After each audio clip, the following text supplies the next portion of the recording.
Good morning, everyone. Hi, everyone. My name is Sarah Kelly Palmer, And I'm Kayla David. and welcome this morning. Kayla and I are part of the Healing Department at Family Service of Rhode Island, and we have been joining you here on Facebook Live and YouTube as part of our Be Well information series, where we talk about various topics related to how to cope during this COVID-19 pandemic.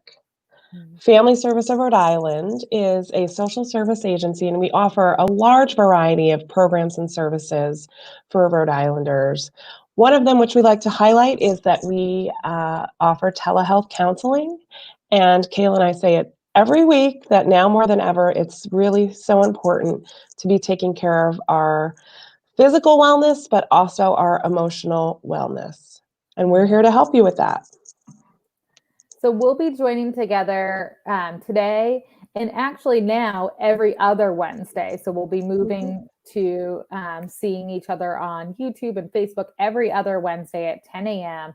for discussions that support wellness during COVID-19. So we ask that you please take a moment to share this with your friends or even start a watch party and help us reach as many people as we can with this important information about how to be well during COVID-19. And as Sarah said, now more than ever, it's so important for us to be able to reach out if we're struggling or a loved one is struggling and be able to connect. Just because we might be socially distant doesn't mean that we have to be, or physically distant doesn't mean we actually have to be socially distant. So we can find ways to connect. And really what we know needs to happen in our communities right now is that we are reaching out. Just because our numbers might be lower doesn't mean that we aren't seeing the ripple effect of how COVID-19 is impacting all of us, both our physical health, our social health, and our mental health. So today we're going to be talking, I think, about one of my favorite topics, Kayla, and that is how we can employ strategies for managing negative thoughts. So we know that during times of stress and uncertainty, many things can feel out of our control. And I think a lot of us have been having that feeling in recent months since we have been impacted by this pandemic. So when things feel out of control, it can be really easy for us to get trapped into negative thinking patterns. As I said, our stress levels since this COVID-19 pandemic has started, I think, have all been elevated, right? We've all been just stressed out about our health, the economy, taking care of our loved ones, our children. And I think now, we're seeing some really positive things happen here in our community in Rhode Island with our numbers kind of flattening and going down. But what we're also seeing is if you look around the country, things are spiking up again, right? So I think just being tuned into the news and seeing what's going on can really contribute to that stress or worry and that feeling of lack of control and uncertainty. So I know that I've been ruminating a little about that. So I think today's topic is going to be really helpful.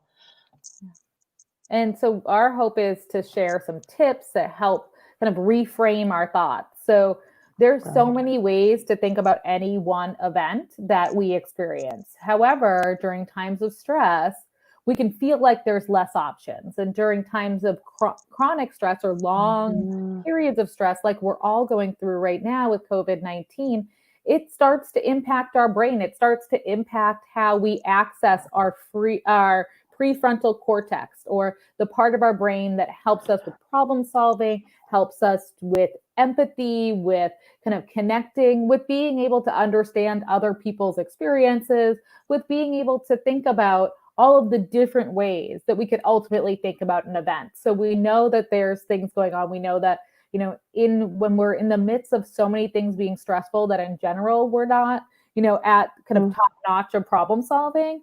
We then know over kind of a period of time with stress, we begin to see that it impacts our ability to access some of those things. And then when we look at the data in terms of kind of nationally, We know that people are being impacted by sleep disturbance, which also impacts our ability to access that frontal lobe. So our hope is to share some tips and really look at how we can begin to harness or focus our attention to change our brain in ways that are beneficial to us. And so we are going to be talking a lot today about cognitive behavioral therapy approaches. And two of them that we'll be talking about is the ABC model and reframing. I'm really excited about this, Kayla. So I think this is something that happens for therapists, right, in their day-to-day practice. And a lot of you out there might be familiar with some of these concepts, but for some of you, this might be altogether new. So Kayla and I are really hoping that you'll walk away with maybe some homework or some tips that you'll actually apply in your day-to-day life, because this can help everybody. Don't you think, Kayla? I think it can. Okay, good. I do. And I do think like these are very simple things that we can begin to do. And a big part of it is just kind of slowing our thought process down. When something happens to us, and this happens to all of us, and we're stressed out, we have an automatic thought about the way that event, about that experience, right? We have a thought, then we have a feeling, and ultimately a consequence or an action related to those feelings and thoughts. There's opportunity among, we call that the cognitive behavioral triangle. There's opportunities at each point where we can really think, okay, is there other ways I could be thinking about this event? What, feelings are coming up for me, which may be related to that thought I'm having? Is there other ways I could feel about this situation? And ultimately, can I think about before I act on some of these thoughts and feelings? And I think one of the first things that can be difficult to do, but can be really important to think about doing is how can you learn to accept what is not in your control, right? This is what the hardest for me. So to accept the uncontrollable. We know that we can't control every little thing. So it can be really helpful, as Kayla was saying, to kind of slow it down and to think about what actually is out of our control, right? And to kind of, one technique or tool used in therapy is to kind of make a list about that, right? So write down all of those things. If you pick a situation that you're worried about or that is causing you stress, what about that is completely out of your control? And then to really kind of get in touch with and think about, like, what does it feel like, right? That those things are beyond your control, and letting go of that can be a really hard thing, really hard. And I think during COVID-19, there is so much that is out of our control, and there is so much that has been taken away from us that used to be in our control, right? Like going to your, I don't know, favorite bookstore or getting a massage or doing all those things that would help us cope have been kind of stripped away from us. So I think this can be even so much harder in the times that we're living now. Yeah. And I think, one of the things that I love about kind of when we really slow down and start thinking about these things is I often ask myself, and it comes back to me a lot of like, yeah, there's things I know that are out of my control. Am I willing to accept or let that go? Right. Because I think that's the second question. There's some things that are out of our control that are still really hard to let go of. And it's oftentimes really hard to let go when we're not shifting our perspective to think about what is within my control.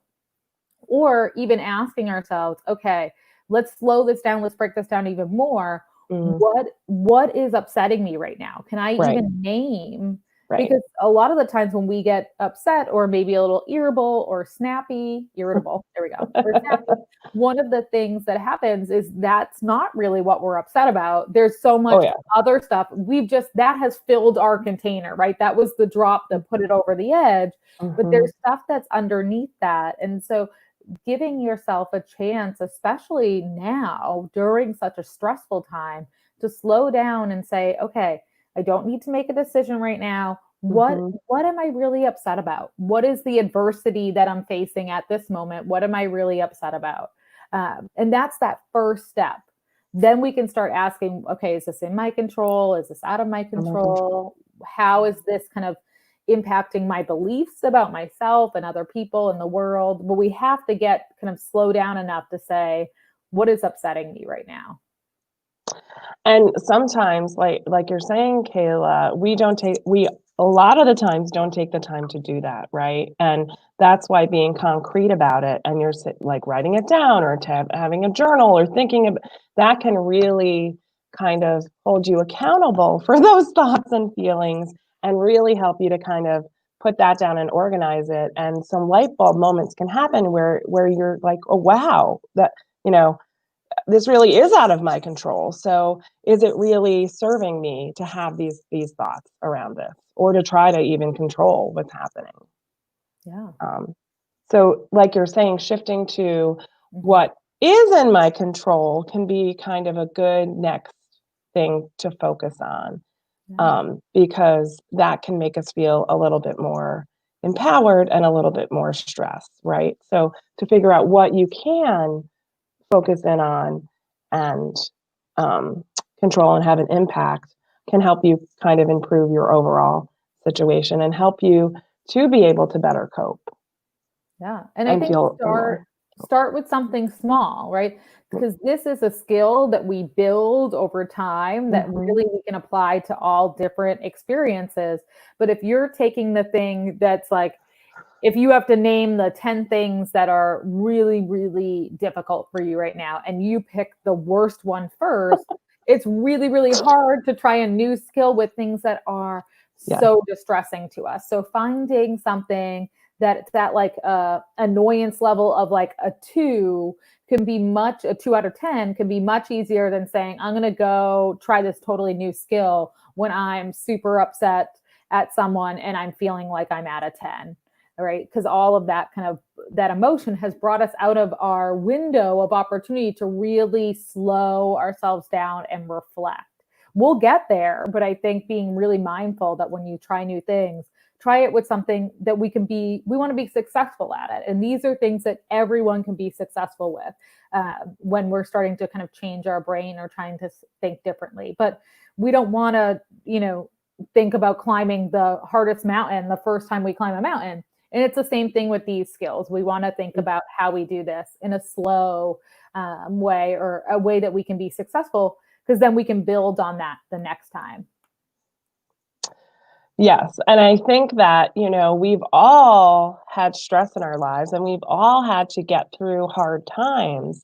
So also slowing down and thinking about what has been helpful, right? When you've had to deal with a stressor or a trauma or something that's really upsetting or worrying to you, what has helped you get through that? And I think sometimes we forget, and in therapy we do that a lot with our clients, is we help them to not only think like, wow, I'm a strong person, I've gotten through adversity before, but what got me through that adversity and what helped me kind of harness positive thinking or helpful thoughts to get through it. Yeah. I tend to be a catastrophizer, right? So I tend to kind of blow things up and think the horrible, most worst thing is going to happen. And I know that I do that. So I try really hard when faced with stress.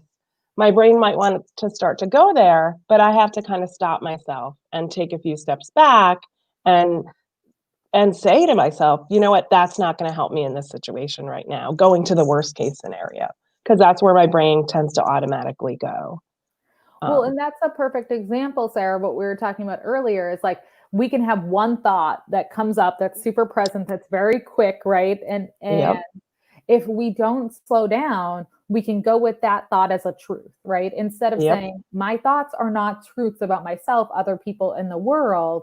There's other ways to think about that. And there's other ways to think about any given situation. So you're right. Most people go to like the worst case scenario, definitely Mm-hmm. when things feel so stressful or out of control. But how likely is the worst case scenario to happen, right? Right. Versus maybe some other ways of thinking about that might be more helpful to you, right? When we're thinking about our thought patterns, it's thinking about, okay, is it helpful for me to always think about the worst case scenario versus is it helpful for me to have another way of thinking about this? And that can be where we acknowledge and apply our strengths, right? Because a huge part of this is saying, just like you were saying before, what have I used in the past to help me through really stressful situations? Or, maybe I'm super, organized at work, but I'm like the least organized at my home. Why, like, how can I apply the strength I have in one area of my life to this area? And it's the same. You might look at work and you might look at childcare, or you might look at parenting and look at kind of friendships or relationships. There's places that we have strength. So when we can begin to really kind of list out or acknowledge or note where we have some true kind of strengths or characteristics that are really positive, that really help us through stressful situations, then we can start thinking about how do we mold them to use in these other areas that are really stressful in my life. So being able to kind of acknowledge and apply our strengths to what is in our control once we're able to focus on that. And that's when I think, Kayla, you do start to change that mindset, right? So that negative thinking can start to shift to more of a positive thinking. So instead of focusing in on, what isn't happening or what I can't do or what, right, is worrisome, it's so what, like, goes back to control, what is in my control, and what is good about this situation, or what can I do about this situation? And that can be really a game changer for people when you start to shift from that negative thinking to more of a strength focus. Yeah. And it, yeah. Go ahead, Well, sorry. and being compassionate towards ourselves, because Yeah. this is really, really hard. And one of the things that I think, that I often think about when I'm, catastrophizing, or I'm kind of in that moment of being angry and just like not wanting to do any positive thinking is, we don't build resilience in moments where everything is good and easy, right? Resilience in our community, in ourselves, and our families are built in times of stress. And this is an opportunity to build these skills because we are in a time of stress. And so how do we be compassionate towards ourselves? Yes, the example might be like, I keep checking my email, right? Like that might be something that, it's starting to, not be healthy for me. So that might be the thing that I'm really struggling with right now, is that I, working from home, I can't stop checking my email. How do I be compassionate to myself and really kind of break that down of, when I look at my email, there is this instant gratification. I feel like I'm not missing something. It helps to reduce my anxiety a little bit, but in the long run, to reduce my anxiety a little bit, now I'm looking at my email all of the time, right? And I'm not giving myself that work balance or that space. Part of being compassionate is saying, okay, I can understand why it is that I have this urge to constantly check my email, but I also recognize that that isn't healthy. And the more that I do that, the more that my anxiety grows about missing something. So how do I be compassionate towards myself while also saying, okay, this is in my control, right? The virus might not be, working from home might not be, but being able to put some boundaries or some balance into my life is. And it might be really difficult to build that skill, right? And it might feel uncomfortable to build that skill, but we have to break it down in order to say, okay, I recognize that even if it feels good in the moment, this is not a healthy or a helpful thought to be having all the time. How do I begin to kind of shift my brain to a healthier way of being? And I think in the time of COVID-19, Kayla, there's just so many aspects of life that feel out of our control. Yeah. Like you're saying, right? People are working from home, or perhaps they're just going back to work and now they're sending their kids back to childcare. And there are all these what ifs and these unknowns. And I've really worked hard to try to think about what about this situation, right, is bringing my family closer together, is like focusing on like those strengths and those positives so that my brain doesn't automatically go to those negative thoughts. But you do have to be really thoughtful and mindful about it to kind of slow that down.